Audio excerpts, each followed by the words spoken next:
Bismillahirrahmanirrahim. Assalamualaikum warahmatullahi wabarakatuh. 4 kes baru jangkitan COVID-19 disahkan kemarin yang membawa jumlah keseluruhan kes kepada 15,465 orang. Yang Berhormat Datuk Seri Setia Dr. Haji Awang Muhammad Isham bin Haji Jaafar, Menteri Kesihatan, memaklumkan perkara tersebut semasa sidang media situasi terkini jangkitan COVID-19. Juga menyertai sidang media di Dewan Al-Afiah Kementerian Kesihatan, Yang Berhormat Pihin Orang Kaya Seri Kerna Datuk Seri Setia Dr. Haji Awang Abu Bakar bin Haji Apong, Menteri Hal Ehwal Dalam Negeri, dan Yang Berhormat Datuk Seri Setia Dr. Awang Haji Muhammad Amin Liu bin Abdullah, Menteri di Jabatan Perdana Menteri dan Menteri Keuangan dan Ekonomi kedua. Daripada jumlah tersebut, 3 adalah kes tempatan, manakala 1 adalah kes import. Jumlah kes baru ini adalah hasil daripada 2,675 jumlah ujian makmal yang dijalankan dalam tempoh 24 jam. Oleh itu, kadar kes positif sebanyak 0.1%. Di kalangan kes-kes yang sedang dirawat di Pusat Pengasingan Kebangsaan, tidak ada kes dalam kategori 4 yang memerlukan bantuan oksigen dan di bawah rawatan rapi. Dan 1 kes masih dalam kategori 5 yang mana memerlukan bantuan mesin pernafasan dan bantuan mesin tambahan hadlang mesin ataupun ECMO di unit rawatan intensif.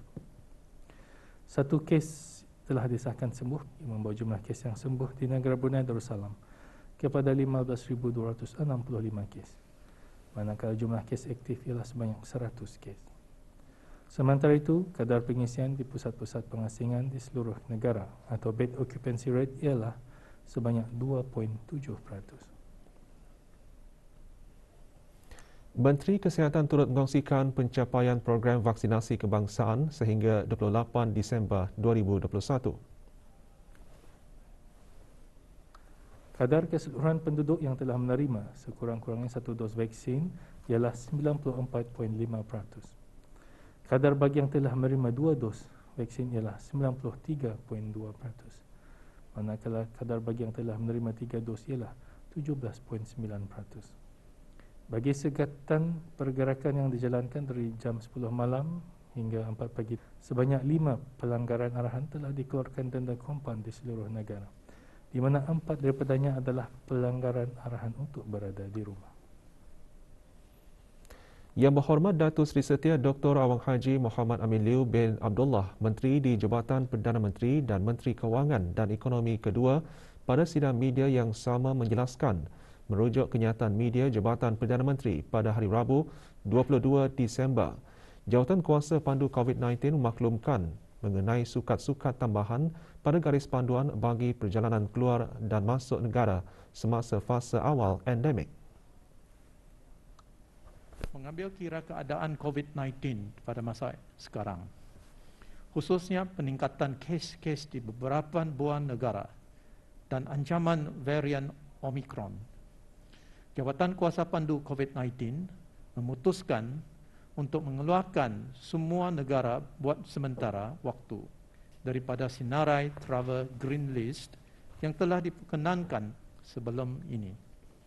Oleh itu, tidak ada negara yang diletakkan di dalam Travel Green List yang akan bermula pada 1 hari bulan Januari 2022. Sebelum membuat perjalanan masuk ke negara Brunei Darussalam, setiap individu adalah dipersyaratkan untuk menjalani ujian RT-PCR dalam tempoh 48 jam sebelum berlepas dari negara asal, tanpa memerlukan ujian ART ataupun Antigen Rapid Test. Setiap individu juga adalah dikehendaki untuk menjalani pengasingan diri mandatory di hotel-hotel yang dibenarkan sahaja.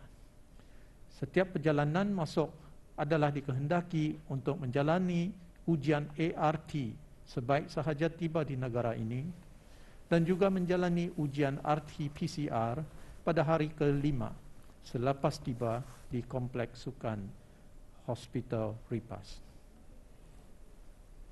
Menteri di Jabatan Perdana Menteri dan Menteri Kewangan dan Ekonomi kedua juga maklumkan perjalanan keluar negara yang mustahak adalah dibenarkan bagi rakyat dan penduduk tetap negara Brunei Darussalam yang menerima 2 dos vaksinasi COVID-19 dalam tempoh 14 hari hingga 3 bulan dan bukan lagi 6 bulan sebelum berlepas atau yang menerima dos penggalak. Warga negara asing yang berhasrat untuk membuat perjalanan masuk ke negara Brunei Darussalam atas sebab-sebab mustahak adalah masih diperlukan untuk mendapatkan kebenaran entry travel pass. Manakala bagi rakyat dan penduduk negara Brunei Darussalam yang berhasrat untuk membuat perjalanan ke luar negeri atas urusan mustahak adalah dikehendaki untuk mendapatkan kebenaran exit travel approval. Garis panduan dan borang-borang permohonan atas talian boleh didapati di laman sesawang Jabatan Perdana Menteri. Syarat-syarat bagi pertimbangan keluar masuk yang dinyatakan di atas adalah tertakluk kepada penelitian Jawatan Kuasa Pandu COVID-19 dari masa ke semasa. Bagi pertanyaan lanjut, bolehlah menghubungi talian 120 atau email kepada travelapplication@jpm.gov.bn bagi perjalanan ke luar negeri dan info-entry-travel@immigration.gov.bn bagi permohonan entry travel pass. Had kapasiti di tempat kerja pada masa ini masih 75%. Menteri di Jabatan Perdana Menteri dan Menteri Kewangan dan Ekonomi kedua menjelaskan perkara itu semasa menjawab soalan yang diajukan berkaitan dengan ibu bapa atau penjaga yang bekerja apabila sekolah dibuka semula tahun depan. Yang berhormat Datuk Seri Setia Dr. Awang Haji Muhammad Amin Liu bin Abdullah seterusnya menjelaskan pihak berkenaan boleh membuat pertimbangan untuk ibu bapa bekerjaya yang menjaga anak-anak di rumah dengan melakukan kerja dari rumah atau work from home. Ini memandangkan peratus kapasiti di tempat kerja 75% sehingga 14 Januari 2022.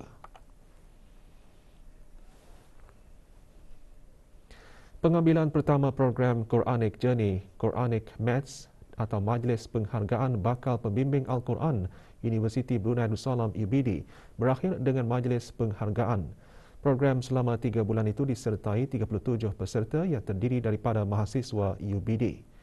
Sepanjang program yang bermula pada 19 September 2021 itu, para peserta mengikuti bengkel tajwid dan bengkel komunikasi yang merupakan inisiatif ke arah melatih bakal pembimbing Al-Quran dalam kalangan pelajar khususnya menampung kekurangan para pembimbing yang dihadapi saban tahun pembacaan Al-Quran.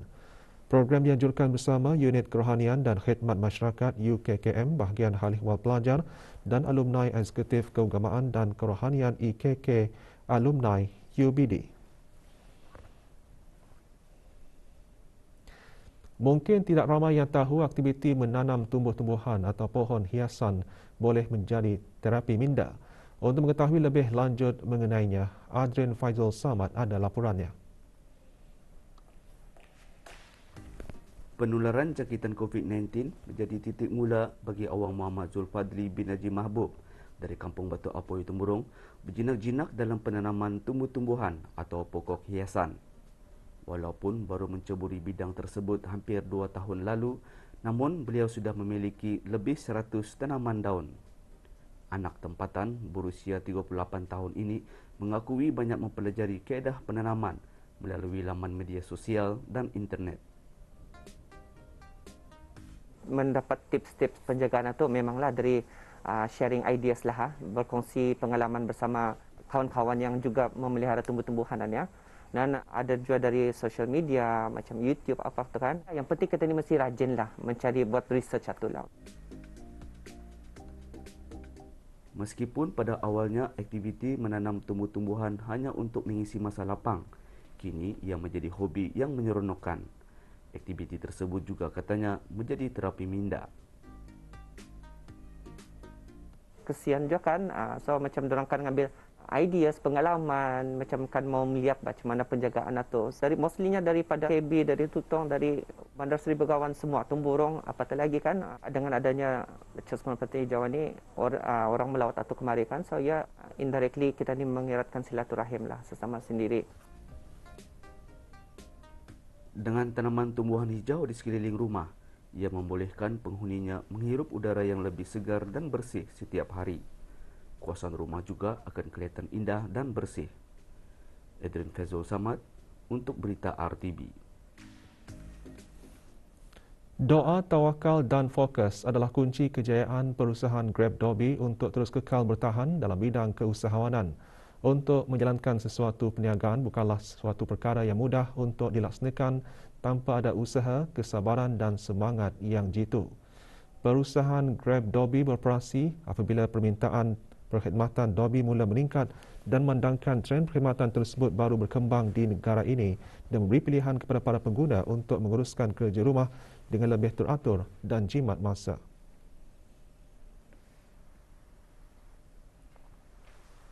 Started this company called Grab Dobby, hence with the concept of pickup and delivery. Hence the word Grab is quite catchy and for everyone's convenience. Sementara Ketua Operasi Perusahaan Grab Dobby menyarankan belia-belia di negara ini untuk berani berkecimpung dalam bidang keusahawanan bagi menjana ekonomi negara dan juga diri sendiri. Bagi belia-belia getah ni adalah dinasihatkan supaya mereka menumpuk rasa minat menjadi pengusahawan. Jadi jangan takut untuk gagal kerana permulaan orang yang berjaya ni perlu gagal dahulu dan berjaya selepasnya.